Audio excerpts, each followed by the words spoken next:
단체의 100억 원 장학금 수요 소식이 눈에 띕니다. 그러니까 100억 원으로 장학재단을 만든다는 얘기인 건가요? 이거 100억 원이면 상당한데요. 그 주인공이 누군지 또 왜 이런 파격적인 장학금 제도를 운영을 하는 건지 한번 알아보는 시간을 가져보겠습니다. 현장 점검, 원모평해재단의 유경득 사무총장 전화 연결돼 있습니다. 사무총장님. 네, 원모평해재단 유경덕입니다. 사무총장님, 우선 장학금 100억 원을 한 번에 다 준다는 겁니까? 아니면 100억 원으로 장학재단을 만들어서 그 돈을 시드머니로 재단 운영기금을 운영해서 장학금을 나눠준다는 겁니까? 어떻게 한다는 겁니까? 네, 우선 장학금 100억 원은 2016년 한 해에 지급되는 장학금 총액입니다. 시드머니, 그러니까 재단 출연금은 별도로 설립자께서 출연하신 자산으로 형성되어 있습니다. 그 출연 자산을 운영해서 매년 100억 원씩 장학금을 지급하게 됩니다. 하지만 100억 원씩 장학금을 주기 위해서는 기본적으로 재단 기금 자체가 많이 필요하기 때문에 재단 출연금도 그 규모를 늘려나갈 예정입니다. 100억 원을 한 번에 그리고 매년 장학금으로 나눠준다. 그러게요. 100억 원이 장학금을 매년. 금액이었어요. 네. 생각보다 규모가 굉장히 큰데 사무총장님 그러면은 이 원모평해 재단이 무슨 일을 하는 곳인지 좀 궁금해요. 보통 재단 이렇게 하면은 기업이랑 연결되는 그렇죠. 경우가 장학재단 많은데 같은 게 더 그렇죠. 그렇죠. 네. 뭐 우리가 잘 알고 있는 삼성이나 현대차 뭐 이런 대기업과 연결이 돼 있는 겁니까? 그러게요.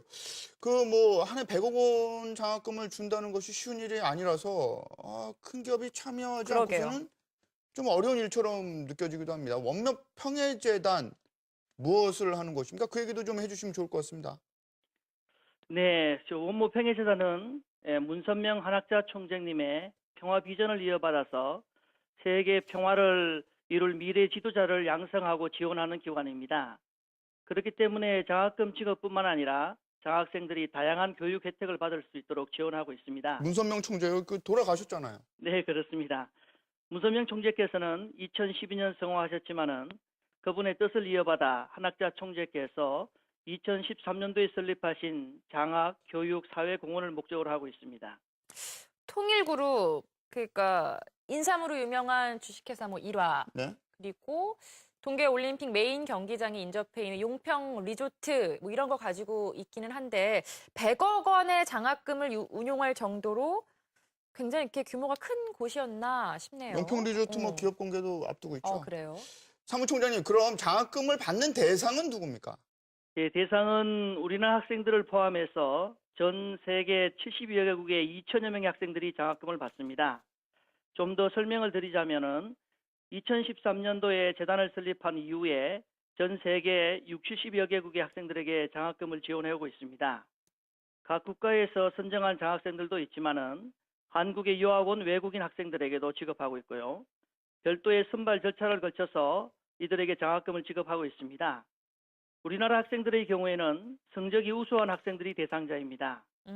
또 경제적으로 어려운 학생들을 비롯해서 부모의 국적이 서로 다른 다문화 가정의 학생들과 종파와 종단을 초월한 초종교 학생들에게도 장학금을 주고 있습니다. 민간단체에서 100억 원을 매년 장학금으로 주는 것도 신기하지만 그 대상이 우리나라에만 그치지 않고 전 세계 70여 개국 학생들에게 주어진다. 이것도 특이하네요.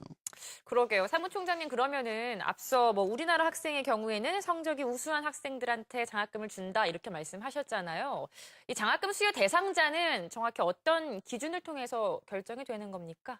예, 앞서 말씀드린 것처럼 장학금이기 때문에 우선적으로 성적을 중심으로 심사합니다. 하지만 학생들이 제출한 자기소개서, 꿈 속에서도 심사의 높은 비율을 차지하고 있습니다. 학생들이 얼마나 확실한 비전을 가지고 있는지, 그 비전이 얼마나 세상을 이롭게 할 비전인지를 심사하고 있습니다. 결국 훌륭한 꿈과 비전을 가진 학생들이 미래의 여러 사람들에게 도움을 줄 수 있다는 점이 장학금을 타는 가장 중요한 조건이 되고 있다고 말씀드릴 수 있습니다. 언뜻 듣기에는 이 장학생 선발 심사가 굉장히 엄격하고 까다로워 보이진 않는 것 그러니까요. 같습니다. 그리고 말이죠. 앞선 말씀 중에 종교를 초월한 장학금 수요에 대한 얘기를 하시더라고요. 그 얘기는 대체 무슨 말입니까? 예, 그렇습니다. 장학제도라는 것이 젊은이들의 꿈과 비전에 대한 투자이기 때문에 종교의 차이를 둘 수 없다고 생각합니다. 그리고 최근 종교 갈등으로 세계 곳곳에서 안타까운 사건들이 많이 발생하고 있습니다. 그래서 저희 원모평해재단은 훌륭한 비전을 가진 젊은이들이 각 종교권에서 훌륭하게 성장할 때 종교 간의 평화가 이루어질 수 있다는 생각을 가지고 있습니다. 게다가 설립자께서 이러한 신념으로 초종교적 활동을 전개하셨기 때문에 저희 재단 역시 종교의 차별을 두지 않고 장학생을 선발하고 있습니다. 사무총장님, 다시 한번 좀 확인을 해볼게요. 이게 자꾸 돈 얘기를 하게 되는 것 같아서 좀 네. 그렇지만 장학금이 1회 수여하고 마는 거예요? 아니면 매년 이 100억 원씩 증정을 하는 겁니까? 예, 솔직히 매년 100억이라는 돈이 적은 금액이 아니기 때문에 재단 입장에서도 부담이 됩니다. 예. 하지만 문선명 총재의 유지를 받들어서 한학자 총재께서 재단의 사업에 지속적인 관심을 보여주고 계시기 때문에 매년 이 사업은 지속될 것입니다. 아쉬운 것은 해마다 세계에서 2천여 명의 장학생들을 선발하고 있는데 지원하는 학생들은 3배수, 4배수가 됩니다. 네. 한학자 총재께서도 이 학생들을 모두 지원하지 못하는 것을 항상 안타까워하셨어요. 그래서 저희만 장학사업을 하는 것이 아니라 함께하는 장학사업을 하고 싶습니다. 주변에 뜻있는 많은 분들의 협조를 부탁드립니다. 알겠습니다. 그럼 수혜 장학생 관리와 장학금 수여식 이거는 언제 하는 겁니까? 예, 저희들이 장학금 수여는 오는 14일 일요일에 설립자 한학자 총재께서 장학정서를 수여하게 됩니다. 그 후에 3월부터 각 국가별로 또 장학 영역별로 시기를 달리해서 지급됩니다. 그러니까 2월 14일에는 우선 각 국가를 대표한 학생들과 다문화 가정을 대표한 학생들, 각 종교를 대표한 학생들, 봉사활동 우수 장학생들과 단체들, 1000여 명의 수혜자들이 참석하게 됩니다. 하루 전인 13일에는 해당 학생들이 모여서 국경과 종교를 초월하여 각자의 꿈을 교환하고 보다 큰 비전을 만들어갈 수 있는 기회를 갖게 됩니다. 그렇군요. 이 어려운 시기에 100억 장학금 쉽지 않은 얘기죠. 많은 학생들이 좀 대상자가 됐으면 좋겠습니다. 네. 지금까지 원모 평해재단 유경득 사무총장이었습니다.